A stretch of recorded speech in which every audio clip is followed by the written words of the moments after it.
The invitation to solitude. Philip Hesse was no stranger to disappointment. The relentless search for work after graduating from the prestigious Berlin Culinary Institute had left him with a bitter aftertaste, a flavor he had neither expected nor prepared for. Tapping through his emails on a dreary Monday morning, little did he know that his culinary career was about to take an unexpected twist, one that would lead him down a path far more complex than any recipe he had ever followed. The offer. An email subject line read, "Opportunity for a personal chef position," piqued his curiosity. It was a recruitment site he had almost forgotten he had signed up for in a bout of desperation. Scrolling through the message, his breath caught in his throat. The offer was from none other than Oscar Wise, a man shrouded in legend and eccentricity, an enigma in the culinary world and beyond. "Congratulations, Philip Hesse. You have been selected for an interview to be the personal chef for Mr. Oscar Wise. If interested, please respond promptly." Philip's fingers trembled over the keyboard as he swiftly composed a reply. The opportunity felt like an elusive souffle, one that could easily collapse if handled improperly. Within hours, he received a response with an invitation to Wise's remote chalet, nestled by a serene lake that promised the tranquil isolation he sorely needed. Arrival at the chalet. The journey to Oscar's chalet was like a voyage into another world. After traveling through winding roads that seemed to stretch on forever, Philip had finally arrived. The sight before him was breathtaking, a beautiful wooden structure with large windows that framed the most picturesque view of a lake he had ever seen. The morning mist lazily unfurled from the water's surface, creating an ethereal landscape.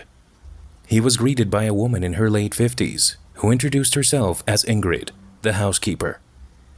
Her pleasant demeanor and warm smile hinted at a sense of normalcy that contrasted sharply with the eerie aura surrounding Oscar Wise. "Mr. Wise is expecting you. Philip, he is quite looking forward to tonight's dinner," Ingrid said, her eyes twinkling. "He mentioned something about carbonara." A dinner to remember. Philip spent the afternoon exploring the well-stocked kitchen, filled with high-end equipment he had only dreamed of using. He decided to prepare a classic carbonara, using pancetta he found in the fridge, which Ingrid mentioned was from the previous chef, a man who had left abruptly. As evening descended, Philip set the table with the precision of a surgeon, ensuring everything was perfect for his first meal with Oscar. At precisely 7, Oscar emerged from his study. He was a tall, imposing figure, with a shock of silver hair and piercing blue eyes that seemed to see right through Philip. "Good evening, Mr. Hesse. I trust your journey was pleasant." Oscar's voice was smooth, yet it carried an undercurrent of something unsettling. "Oh yes, very pleasant. I hope you enjoy the carbonara," Philip replied, trying to mask his nerves. They sat down to a meal that Philip had prepared with utmost care. As they ate, Oscar's demeanor softened, and he regaled Philip with tales of his travels and the various chefs he had employed over the years. "This pancetta is excellent," Oscar remarked, his eyes narrowing ever so slightly. "That Ingrid tells you it belonged to the last chef. Such a pity he left in such a hurry." The conversation was engaging, and Philip found himself gradually relaxing. But as the night wore on, he couldn't shake the feeling that something was amiss. There was a haunting quality to the chalet, a stillness that seemed almost unnatural. Oscar's stories, though fascinating, had a peculiar edge to them, as if he was testing Philip in some inscrutable way. After dinner, Philip retired to his room, feeling both exhilarated and uneasy. As he lay in bed, the silence of the chalet enveloped him, amplifying every creak and whisper of the night. He thought about the other chefs Oscar had mentioned, especially the one who had left the pancetta. Why had he left so suddenly? And why did Ingrid seem so relieved to have a new chef in the house? The first night at Oscar Wise's chalet had been a success, at least on the surface. Philip had impressed his new employer with a dish that showcased his skills, and Oscar seemed pleased, yet beneath the veneer of hospitality, and the stunning beauty of the surroundings, a sense of foreboding lingered. As Philip drifted into an uneasy sleep, he couldn't help but feel that this new job was not just a culinary opportunity, but the beginning of a mystery he had not yet begun to unravel. A journey into the culinary abyss. The sun had barely begun its ascent, casting a golden hue across the dense carpet of leaves. Crisp morning air filled the lungs of Philippe and Oscar as they ventured into the heart of the woods, a place that had become familiar turf. The mission on this particular day seemed simple enough: hunting for rabbits, or conies as Oscar preferred to call them, the integral ingredient for Oscar's renowned rabbit stew. "You'll be catching these critters with your eyes closed in no time," Oscar said, his voice tinged with wry humor. Philip nodded, his eyes darting around, trying to glimpse his elusive quarry. While his primary objective involved honing his culinary skills, Philip started to appreciate this jaunt into the wilderness, finding a certain satisfaction in catching his own ingredients. With a deft flick of the wrist, Oscar snared a rabbit with practiced ease. Philip marveled at the elegance of Oscar's movements. Every action seemed part of a well-rehearsed dance, each step crucial and deliberate. Within an hour, their game bag was adequately filled, and they headed back to the kitchen. Oscar's knife work was nothing short of mesmerizing. The blade glinted under the fluorescent lights, moving with a speed and precision that bordered on the supernatural. Philippe watched intently, his eyes soaking in every technique, every flourish. He felt like an apprentice watching a master painter, each cut and slice revealing a masterpiece in the making. "Cooking is more than just following recipes," Oscar had once told him. "It's about making every step your own. It's about being fearless." Little did Philippe know how those words would resonate in the hours to come. Their culinary escapade took a sinister turn as Oscar finally revealed the entrails of the job, a term Philippe would soon learn to despise. With an unsettling calm, Oscar laid out the next phase in Philippe's journey to become a top-tier chef.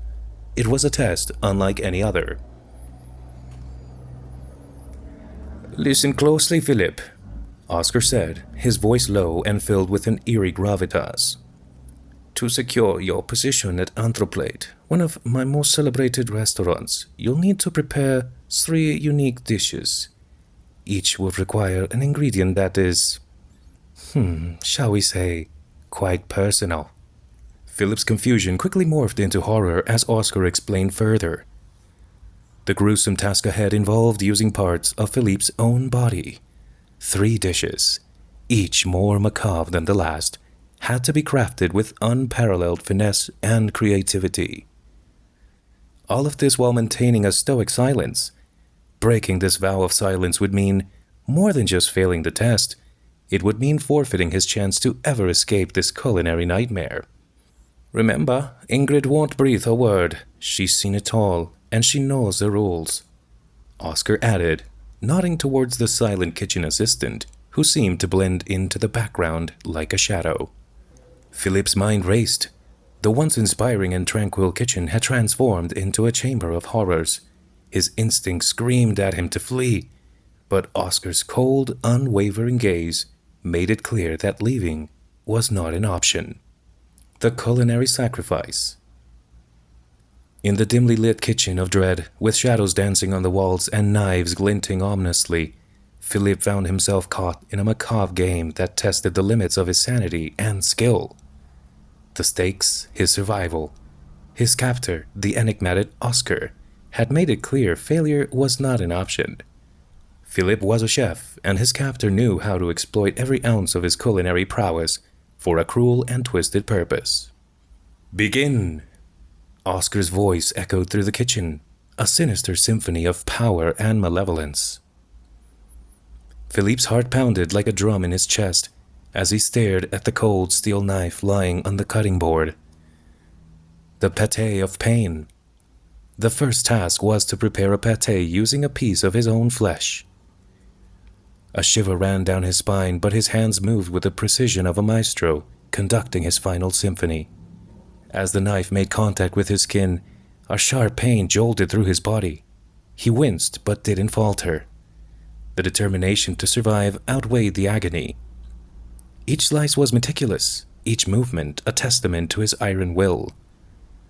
His blood, a ruby-red river, mixed with the other ingredients, creating a pâté so exquisite that it could only be described as a tragic masterpiece.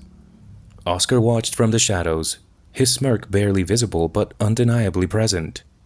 "Impressive," he murmured, a hint of perverse admiration in his voice. The brochette of suffering. The next dish was a brochette, skewered with a piece of Philippe's own muscle. He fought back tears as he carved the chunk of his flesh, the knife once again becoming an extension of his resolve. Pain radiated through his body, but he moved with the grace of a ballet dancer, each step calculated and precise. As the brochette sizzled on the grill, the aroma filled the room, a strange blend of savory torment. Philippe plated the dish with such artistry that it seemed almost otherworldly, a grotesque yet beautiful testament to his skill and suffering. Oscar's eyes glittered with a mixture of amusement and approval. "You have outdone yourself," he praised, although his words dripped with sarcasm and cruelty. The panna cotta of desperation. The final, most harrowing task was to prepare a dessert, a panna cotta using his own blood. Philippe's hands trembled as he prickled his vein, the crimson liquid flowing into the mixing bowl. His vision blurred slightly, weakness setting in, but he pushed forward. His hands danced over the ingredients, as if driven by some culinary demon that refused to let him give in. The panna cotta set beautifully, its surface smooth and glistening like a morbid jewel. As he presented the dessert, Philippe felt the flicker of triumph amidst his exhaustion. His body was battered, his mind frayed, but he had created something grotesquely magnificent. Oscar approached the table, examining the 3 dishes with a critical eye. He nodded slowly, a rare gesture of approval. "You have survived," he declared, his voice a chilling whisper, "for now." The room was dimly lit, the soft hum of refrigeration units the only sound breaking the silence, the dark taste of freedom. Philippe stood beside his culinary mentor, a man known for his brutally honest critiques that could either break or make a culinary career. Today was the culmination, and it was time for the final test. He would taste and critique his own creations, dishes that were meant to push the boundaries of the dark culinary world he had been submerged in. The prospect sent a cold shiver down Philippe's spine. As Oscar arranged the plates on the cold stainless steel counter, Philippe felt a knot tighten in his stomach. Each dish was a symphony of color, texture, and taste, meticulously crafted to embody the essence of Anthroplate, an underground dining experience. Oscar's eyes bore into him, the weight of unspoken expectations palpable. "Well, Philippe," Oscar began, his voice slicing through the tension like a chef's knife through flesh. "Let's see if you've got what it takes." Philippe hesitated for a moment before taking a deep breath and lifting a forkful of the first dish to his lips. The flavors exploded in his mouth, rich, savory, with a hint of something unsettlingly familiar. As he chewed, he felt the eyes of his mentor boring into him, awaiting his reaction. "It's, interesting." Philip started cautiously, his voice trembling ever so slightly. "But there's an overpowering bitterness that throws the balance off." Oscar's face remained stoic, offering no hint of approval or disappointment. With a nod, he encouraged Philippe to proceed. Each critique was weighed with honesty, sometimes brutally so, as Philippe dissected his creations with an objectivity he didn't know he possessed. But then something remarkable happened. As he sampled more of his dishes, Philippe began to feel a primal arousal, a thrill from the forbidden flavors that danced on his tongue. Each bite was a revelation, an awakening of something dark and dormant within him. A twisted smile crept across his face, and Oscar saw it. the transformation. Philippe was no longer just tasting, he was savoring, reveling in the macabre artistry he had brought to life. In this dimly lit room, Philippe realized he was both the prey and the predator. Each bite of his own flesh was a step closer to reclaiming his freedom, a dark dance of power and submission. Oscar's eyes flicked over the plates, a smile of approval finally curling on his lips. "Welcome to the team, Philippe," Oscar announced, his voice tinged with a rare note of admiration. "Anthroplate will be honored to have you." Years later, Philippe stood in the bustling kitchen of Anthroplate, now a junior chef with a reputation for his unsettlingly creative dishes. The kitchen was alive with activity, a symphony of clattering pans, sizzling meats, and the low murmur of chefs communicating in culinary shorthand. Philippe moved with a sinister grace, his hands a blur as he prepared the mise en place for tonight's special dessert, a blood-red panna cotta. His eyes sparkled with a dark glee, a stark contrast to the grim seriousness of his colleagues. There was something almost too enthusiastic about the way he sliced through the fresh crimson ingredients, each cut precise and deliberate. He paused for a moment, admiring the vibrant color staining his fingertips, a twisted smile playing on his lips. Philippe had found his place in this dark web of culinary arts, a predator that thrived within the shadows of his own making. As he plated the delicate panna cotta, he couldn't help but relish the irony that it was his honest critique that had led him here.